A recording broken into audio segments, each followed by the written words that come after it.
Como Dios manda, ya comenzamos a grabar. Recuerden que estas clases trataremos de llevarla a hacerle disponible el video y de alguna forma mantener un poco lo que se llama la continuidad con la clase anterior. ¿Quién nos recuerda un poco lo que trabajamos la primera clase del lunes pasado para empatar con ella antes de esta reflexión?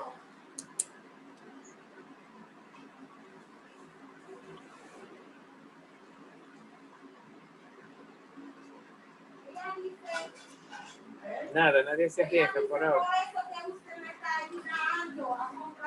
Bueno, que yo recuerde, estuvimos hablando un poco de lo que era el método filosófico en sentido genérico, diciendo que la filosofía como método comenzó en la Edad Media, peleando contra la teología.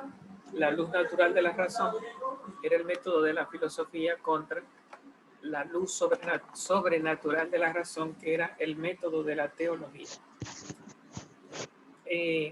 Ya cuando entramos a la edad moderna y a la edad contemporánea, que es cuando las ciencias se crean, ya entonces en este ámbito, ya la filosofía va a defender su puesto, mal que bien, de frente a lo que se llama el método científico, que es el método de observación y de medición. Entonces, el método de la filosofía nació con aquellas tres palabritas en Aristóteles: deducción, inducción y analogía. Y en sentido amplio, como luz natural de la razón, una expansión del pensamiento a partir de lo que conoce. Así lo definía Aristóteles: ir de lo conocido a lo desconocido, ir de lo que yo sé a lo que no sé, es expandir el pensamiento, extender el pensamiento. Así yo no puedo ver que todos los hombres son mortales, pero puedo ver que algunos hombres son mortales. Aristóteles no se encontró con Popper en ese problema, ¿verdad? Porque Popper diría: yo no puedo afirmar que todos los hombres son mortales porque yo no he visto a todos los hombres. Yo apenas puedo decir que solo son mortales los hombres que yo he visto. Y diría Popper: si alguien afirma que es necesario que todos los hombres sean mortales, diría Popper, ya eso es un abuso del método. Ya eso no te lo dice el método, ya eso es un abuso del pensador, porque va más allá de lo que el método le dice. Dice, según Popper, bastaría que apareciera un ejemplo que me derrumbe toda la teoría. Y como el método no me puede abarcar la universalidad, porque no hay ningún hombre que pueda abarcar a los hombres del ayer y a los hombres del mañana, pues diría Popper, el método no me da la prueba. Y si me da la prueba y me da la seguridad de que es así, entonces diría Popper, al ser un abuso del método, un exceso, entonces ya salimos de la ciencia, porque para Popper la ciencia es falible. La ciencia solo se sostiene no en que las sumas de los triángulos internos de un triángulo suman 180 grados. Eso no puede ser científico para Popper. ¿Por qué? Porque es una descomposición de la idea. Para ser científico tendría que ser problemático, y para ser problemático tendría que abrirse a posibilidades de no, o sea, de falibilidad, o lo que él le llama de criticidad. Entonces, en donde no entra la criticidad ni la falibilidad, donde entra el dogmatismo, pues ya eso no me lo dice el método empírico, ya eso me lo dice la mente, y ya eso no es ciencia, porque la ciencia se basa en lo que dice el método, no en lo que dice la mente. Y para Popper, las verdades de la ciencia tienen que ser, mientras tanto, las verdades de la ciencia para Popper son verdades, él le llama hipotéticas, queriendo decir supuestas, están ahí hasta que llegue otra verdad y la tumbe. Y Popper también dice que son verdades provisionales. Esa es la palabrita, son las dos palabritas de Popper.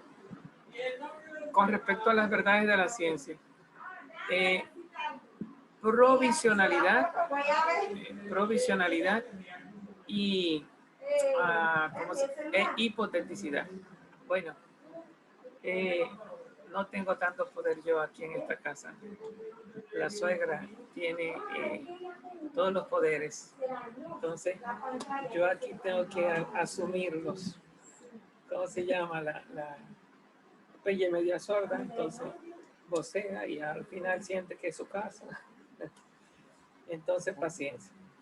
Bien, entonces, nada, decía entonces que para Popper la verdad de la ciencia tenía que ser hipotética, o sea que no es una verdad de que eso es científico, eso está probado. Científico significa para Popper que en cualquier momento se cae, porque está sostenida por la prueba constante. Cuando llegue a una prueba que la tumbe, pues ya se cayó la teoría.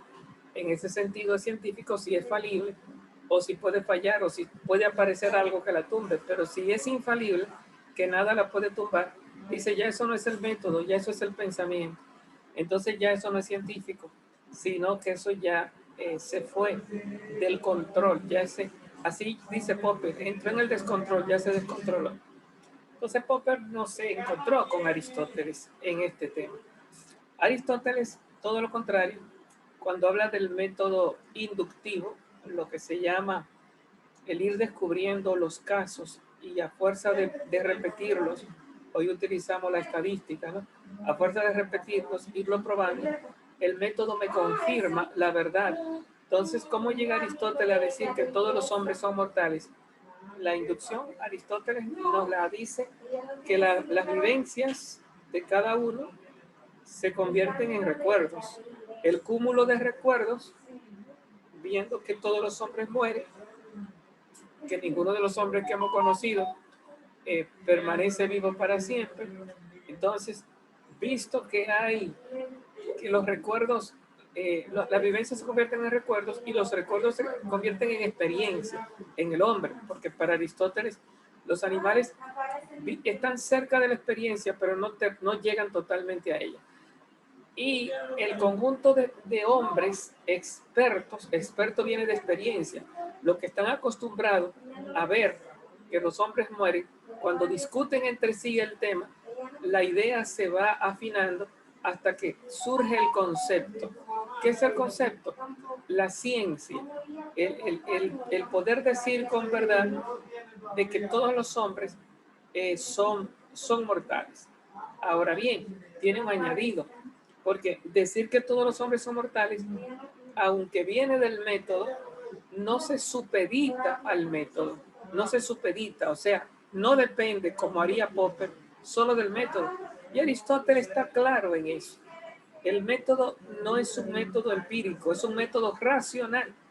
No es ir de la observación a la idea. Eso no es Aristóteles. Ir de la observación a la idea. Aristóteles, cuando nos habla del método inductivo, nos habla de la extensión.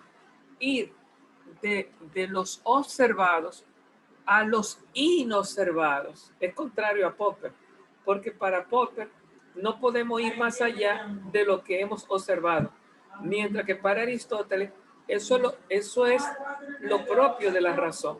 El método de la luz natural de la razón, en sus tres métodos, el deductivo, el inductivo y el análogo, en los tres métodos siempre se vio en la lógica de Aristóteles que no es ir de la observación a la idea, sino es ir de los conocidos, que son observados, pero es ir de los conocidos a los desconocidos.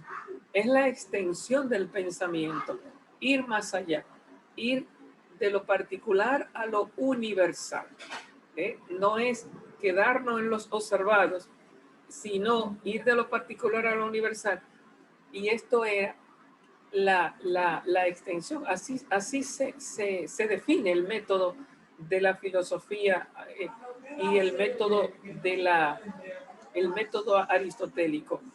Los tres, ir de lo conocido a lo desconocido, en las tres dimensiones, en la inducción, en la deducción y en la analogía. ¿Cómo es que se va de lo conocido a lo desconocido? Bueno,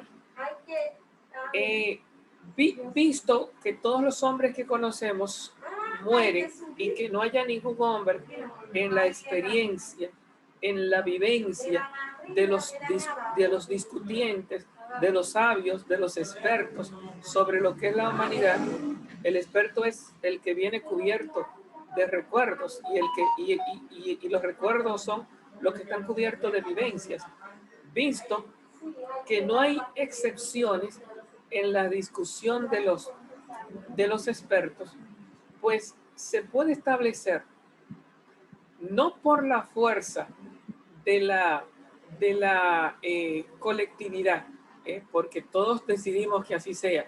Esa es otra teoría de la cientificidad. Hoy se le llama la intersubjetividad. Y muchos de los filósofos postmodernos han querido establecer que la fuerza de la validación del método es, han querido establecer que la fuerza de la validación del método es un trabajo logrado, por los validantes, por la autoridad científica, es quien valida lo que se llama. Dígase, por ejemplo, el caso ¿cómo se llama? Este amigo de los paradigmas. Thomas Kuhn.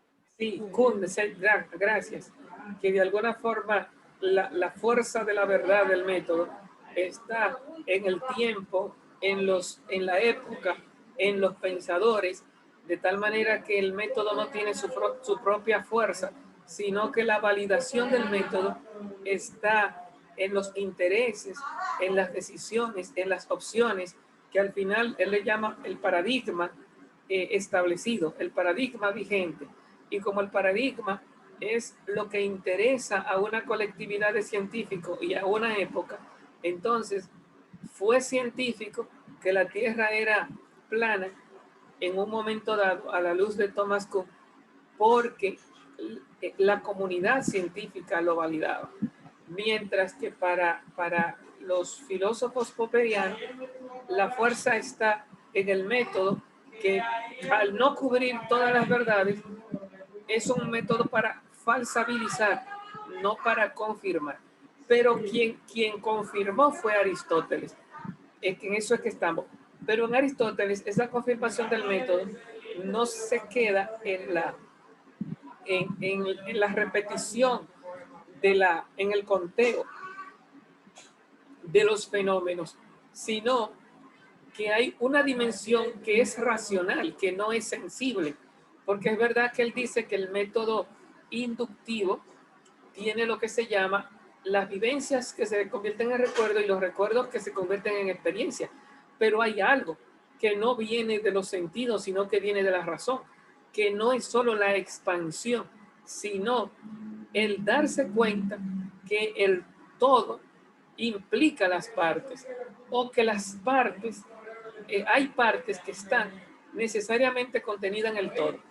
Vamos allá. Por ejemplo, si decimos que todos los hombres son mortales, ¿por qué tienen que ser todos los hombres mortales? Aunque aparezca un hombre inmortal. Diría Aristóteles, si aparece un hombre inmortal, ya no es hombre. Será un dios o será, qué sé yo, hoy diríamos un vampiro o otra cosa, pero no será un hombre. ¿Por qué? Porque para ser hombre tiene que ser animal racional. Y para ser racional, animal, tiene que ser vegetal sensitivo. O sea, vegetal sensitivo, lo que digo es con alma vegetativa, que nace, crece, se reproduce y muere. Eso es lo que es vegetal para Aristóteles. Y sensitivo porque ve, oye, siente, huele. Y para ser vegetal sensitivo tiene que ser mineral, mineral viviente. Eso son las plantas. O sea, ocupar un lugar en el espacio y tener vida. Y para ser mineral viviente tiene que ser materia cuantificada. Y si es materia, se corrompe. Porque la materia no tiene identidad, sino que es corruptible. por su propia realidad intrínsecamente, porque si no, no es materia. Decir que un hombre no es animal racional, entonces es estar fuera de la idea de hombre, porque en la misma animalidad racionalidad está la corruptibilidad. Bueno, entonces, no sé si logren entender lo que estamos señalando. Pongo otro ejemplo. Por ejemplo, diría Aristóteles, ¿qué es el famoso ejemplo de Popper? Los cisnes negros, ¿verdad? El cisne blanco, todos los cisnes eran blancos hasta que apareció el cisne negro de Austria. Entonces, diría Popper, no podemos decir que todos los cisnes son blancos. ¿Por qué? Porque, ¿y si aparece un cisne que no sea blanco? Ese mismo problema Aristóteles lo enfrentó, y Aristóteles, cuando dice que aunque todos los cisnes sean blancos en nuestra experiencia, Aristóteles decía, no podemos afirmarlo como ciencia. ¿Por qué? Porque eso es un accidente. El entendimiento no nos dice que para que sea cisne sea blanco. O sea, eh, el que sea un ave es obligado, porque si no, no es cisne. Pero el que sea blanco no es obligado para que sea cisne. Un perro puede ser guapo, pero no es obligado que sea guapo para que sea perro. Pero si no es un animal, entonces diría Aristóteles, no es perro. Entonces Aristóteles hablaba de lo que era la esencia y hablaba de los accidentes. Entonces, ¿qué hace Popper? Popper hace ciencia con los accidentes, que eso fue lo que inventó Immanuel Kant.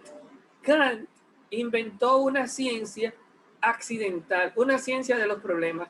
Immanuel Kant dijo, la lógica de Aristóteles está muy buena, pero hay que transformarla, porque no ha cambiado.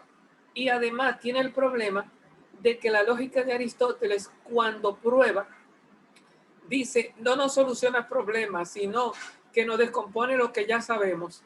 Y él la ridiculiza o la ataca, llamándole tautología. Tautológico significa pueril, infantil. Entonces, como que eso no es ciencia, porque eso no trae problemas. Dice Kant, lo importante es que me traiga cosas nuevas. ¿Cómo yo voy nadie me puede discutir a mí que un árbol de mango sea un ser vivo? Eso es descomponer la idea, eso es análisis. A mí no me interesa saber que las matas de mango son seres vivos. Me interesa saber que las matas de mango, qué sé yo, envenenan, porque eso ya sería algo nuevo, o producen un beneficio, porque eso ya no está en la idea misma de mata de mango. O sea, que convirtió la ciencia en ciencia de los accidentes. Y está bien, porque la ciencia nacieron realmente después, con Kant y con Descartes. Las ciencias son un fenómeno de la modernidad, son un fenómeno de la contemporaneidad. Pero antes lo que había era filosofía. Entonces, ¿qué estamos tratando de señalar? Que el método de la filosofía aparentemente no daba problema, pero eso es porque Kant desconsideró, si fue que sabía, que Aristóteles a quien se enfrentó fue a los sofistas, y los sofistas decían que el ser es y el no ser no es. ¿Qué estamos diciendo con esto? Volvemos al ejemplo del cisne. Si el cisne es un ave, y diría Aristóteles, así como es obligado que el cisne sea un ave, que el perro sea un animal, que el hombre sea mortal, porque si tú le quitas la mortalidad, no es hombre. Si le quita el ser ave, no es cisne. Y si le quita el ser animal, no es perro. Esas son cosas de la esencia. Entonces, ahí, para los sofistas, dirían, un perro es animal y no es animal, porque decir que es, decir que no es. Ese es el tema de Aristóteles. Defender contra el principio de contradicción, defender la identidad. Entonces, la razón repugna la contradicción. No podemos decir que un perro no es perro, que un perro no es animal. Es lo que es mientras lo es. Cuando deje de serlo, ya no será perro, pero mientras lo es, no puede no serlo. Eso es Aristóteles frente a los sofistas. Y llega Kant. No me interesa que un perro sea animal o que sea perro. Me interesa si los perros son guapos o no son guapos. Eso ya no es esencia, ya eso es accidente. Entonces Kant dice, hagamos ciencia con lo que da problemas. Y llega Popper, si lo que nos interesa son los problemas, no podemos con el método hablar de todos los fenómenos a partir de unos pocos fenómenos. Pero Aristóteles sí, conocido un botón, desde el método de Aristóteles, conocido todos. Porque Aristóteles nos dice claramente, no se puede hacer ciencia con accidentes. Aunque yo vea que todos los botones son blancos, no por eso yo haré ciencia de la blancura de todos los botones. ¿Por qué no? Porque eso es accidental, eso no es esencial. Ahora, yo lo que no puedo negar es la esencia, aquello que define el ser definido. Yo no puedo negarle a un perro el ser animal, ni le puedo negar a un triángulo el ser figura plana de 3 lados. Eso es imposible porque ya no es triángulo. Entonces ahí es donde Aristóteles hace ciencia y ahí es donde Aristóteles, de unos pocos ejemplos, conocido un botón, conocido todo, de lo conocido pasamos a lo desconocido. Mientras que Popper dice, no podemos ir de la bravura de todos los perros dominicanos que veamos. Si yo solo conozco 200 perros y toditos son guapos, yo no puedo decir que todos los perros del mundo son guapos. Y tiene razón. Pero al decir que Aristóteles se equivocó y al meterse en la muerte de todos los hombres y convertirlo en un tema empírico, se equivocó, porque el método en Aristóteles no es empírico. Sócrates no es mortal. Sócrates es mortal, aunque no lo veamos muerto, no porque nos convencemos a fuerza de ver hombres muertos que todos los hombres mueren, sino porque si no es mortal, pierde el ser hombre. Es una idea contraria. Eso ya no depende de la vivencia. Eso ya, junto con la vivencia, que nunca quita Aristóteles para no caer en Platón, junto con la vivencia, tenemos ahí lo que Aristóteles le llama lo necesario, lo apodíctico, lo irrenunciable dentro del método. Yo digo, lástima que nuestros filósofos hoy tan amados y tan perseguidos y todo el mundo atrás de ellos no se hayan encontrado directamente con los filósofos del ayer, porque los filósofos del ayer son como muy sonados, pero poco conocidos. Y si son conocidos, son muy, ¿cómo se llama? Despreciados o ignorados porque sus temas no son puestos en discusión con los temas de hoy. Se le acusa de que ya eso pasó en su tiempo. Estamos como metidos en ese espíritu de Thomas Kuhn, ¿verdad? Ya esos son tiempos pasados, son otros intereses, son otros temas, pero la mente sigue siendo la misma. Y los temas que trata la filosofía de ayer, de la naturaleza, de los perros, sigue siendo lo mismo. Y el no querer dejarnos engañar sigue siendo lo mismo, aunque tengamos otros intereses, otras metas, pero los problemas filosóficos son una realidad que están ahí vigentes. Bueno, me he metido en filosofía del método, ¿no? Ya digo, ustedes son filósofos y está bien, aunque se supone que el tema nuestro realmente son los pasos del método. Como comenzamos a hablar un poquito de cómo es el método filosófico en la historia en la clase pasada, entonces ahora nos metimos un poquito a ver esa disyuntiva que hay entre si el método realmente, el método inductivo, pasar de lo desconocido, de lo conocido a lo desconocido, si realmente es un método de validez y confianza, confiable. Entonces, para Popper no vale la confiabilidad, digamos, ¿cómo le llama Popper? Contrario a la falibilidad, la verificabilidad. Para Aristóteles el método es de verificabilidad. Para Popper el método es de falsabilidad. No es de verdad, es de falsedad. ¿Dónde se basa Popper? En la accidentabilidad. ¿Dónde se basa Aristóteles? Aristóteles no se basa en la accidentabilidad, sino en la apodicticidad, en la esencialidad. Entonces, habría que poner a esos dos filósofos de frente.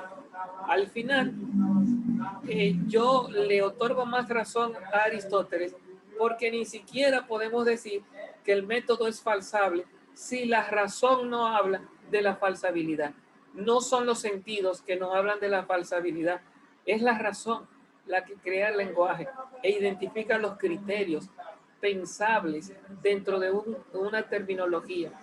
Decir falsabilidad es también filosofía, más que ciencia. El método no te da la falsabilidad, los criterios de falsabilidad. Y decir incluso que hay dos tipos de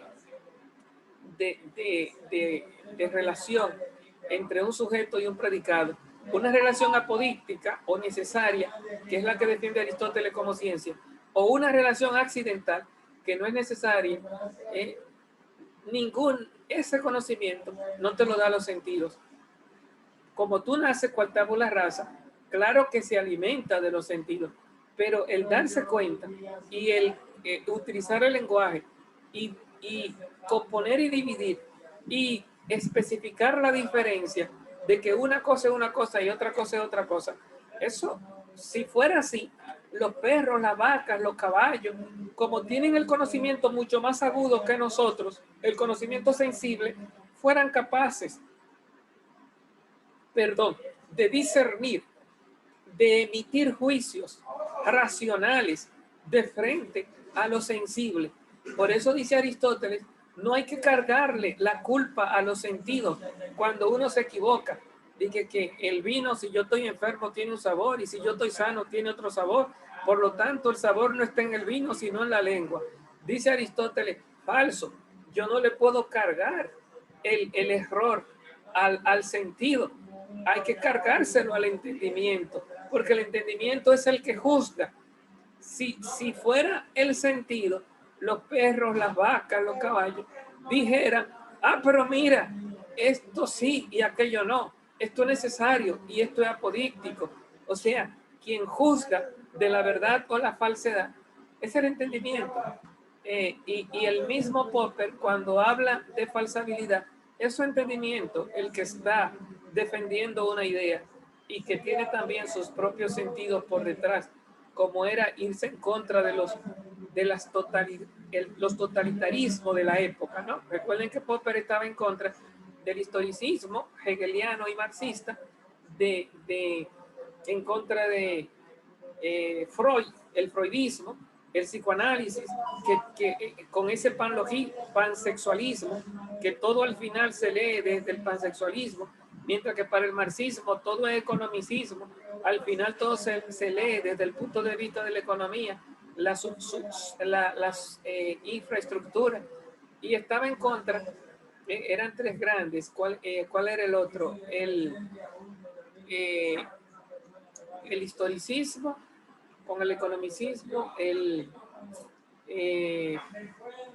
bueno, pues nada, se me escapó el otro absolutismo ahí, al que Popper le lleva a la contraria, con el sistema de falsación, porque Popper era judío y al final estaba siendo perseguido y maltratado por los sistemas totalitarios.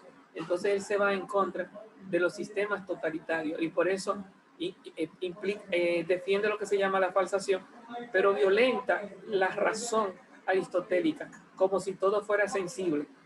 Y los animales, siendo mucho más sensibles y agudos en la sensibilidad que nosotros, no entran a ser inductivos. Ningún animal es inductivo, ningún animal es falsacionista, ni tampoco son aristotélicos, simplemente no entran en ningún método, simplemente viven por reforzamiento o por repetición o por instinto su vida en este mundo. Bueno, muchachos, llevamos ahí, nos quedan 8 minutos de este primer momento. Para no abusar y no dar nada de nuestra clase, yo les invitaré a que pasemos al otro momento, pero como nos quedan 8 minutitos todavía, antes de pasar a lo que se llama los primeros pasos del método, si alguno nos tiene alguna pregunta, entonces este es el momento para que se convierta más en un diálogo que en un monólogo nuestra clase. Los escucho. Fray Lin, adelante. A partir de las consideraciones del método aristotélico de Popper y de Kuhn, los cuales hacen una ciencia de lo accidental, y Aristóteles, que hace una ciencia de la esencia, de lo esencial del fenómeno. Se podría decir que la ciencia actual es una ciencia vacía, porque lo que importa no es llegar a la esencia del fenómeno, llegar a lo que es realmente la cosa. Bueno, la ciencia hoy no está al servicio de la esencia. La ciencia hoy está al servicio, diría Aristóteles, de lo útil. Pero hoy día se habla de lo que se llama, la ciencia es de carácter descriptivo, ¿no? O sea, tiene la dimensión exploratoria, tratar de descubrir los fenómenos, la dimensión descriptiva, tratar de entenderlo, la dimensión correlacional, relacionarlo, y la dimensión causal, buscar causas y efectos. ¿Para qué? Quien nos dijo en la filosofía moderno contemporánea cuál es el fin del método de la ciencia, eso fue, perdón, eso fue Francis Bacon. Francis Bacon contra Aristóteles nos dijo que el método de Aristóteles solo servía para discutir. Entonces, ¿qué nos dijo Francis Bacon? ¿Cuál es el fin del método para Francis Bacon? Francis Bacon dijo, la pólvora, el invento de la pólvora nos ha ayudado a cambiar el arte de la guerra.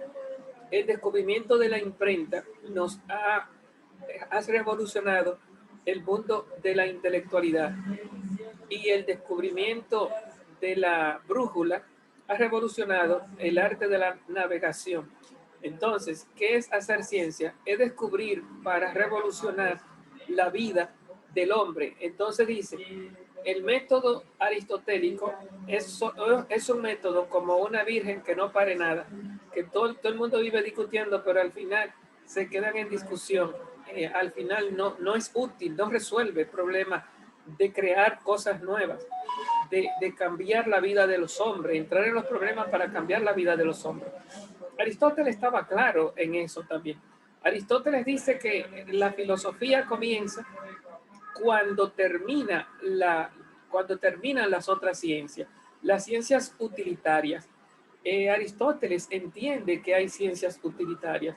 Recuerden que hay 3 tipos de ciencias, pero la filosofía, que era contra los sofistas, era el estudio de la realidad, de las plantas, de los animales, del sol, de las estrellas. Era buscar la esencia y hacerse sabio en la contemplación, no hacerse sabio ¿cómo se llama? En la manipulación del entorno, en la manipulación del mundo. La ciencia es manipulativa de la naturaleza. El fin de la ciencia es conocer para gobernar, es conocer para dominar, es conocer para transformar, mientras que el fin para Aristóteles era un fin para contemplar, hacerse sabio. Según Aristóteles, mientras uno más conoce, más sabio, mientras más sabio, más hombre. Hoy día ser hombre, a la luz de Bacon, es ser dominante. Mientras más poder tú tienes sobre la naturaleza, Bacon se atreve incluso a dar una definición distinta de hombre de la que da Aristóteles. Aristóteles definió al hombre como animal racional. Mientras más razona en la contemplación de la naturaleza, más y mejor hombre es, porque esa es su esencia. Su naturaleza es pensante. Mientras que para Bacon define al hombre como animal dominante de la naturaleza, animal que domina la naturaleza. Ya no sería animal racional ni animal politicón, sino animal dominador. El verdadero hombre es el que le saca provecho a la naturaleza, el que le saca provecho a los demás. Y por lo tanto significó un cambio de dirección, aparentemente. Yo lo que diría es una nueva un nuevo método, porque realmente no se destruye, aunque aparentemente se destruye, lo que hace es que se le da la espalda a las ciencias, al método, a las consideraciones de atrás. Bueno, tu pregunta iba un poco en si la ciencia de hoy es vacía. Obedece a otros intereses. De hecho, la ciencia no tiene el método de la filosofía. La química ha servido al arte de la guerra, al arte de la electricidad, al arte del descubrimiento de las bombas atómicas, etc. La física nos sirve ahora para hacer nuevas combinaciones, manipular las plantas, manipular los animales, hasta el hombre mismo lo hemos querido manipular. Por ahí es que va, la ciencia no busca esencia, busca fórmulas matemáticas. Recuerda que nace con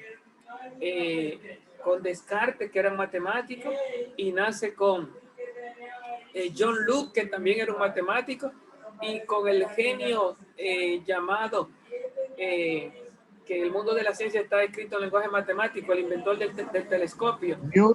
Galileo Galilei. Exacto, Galileo Galilei.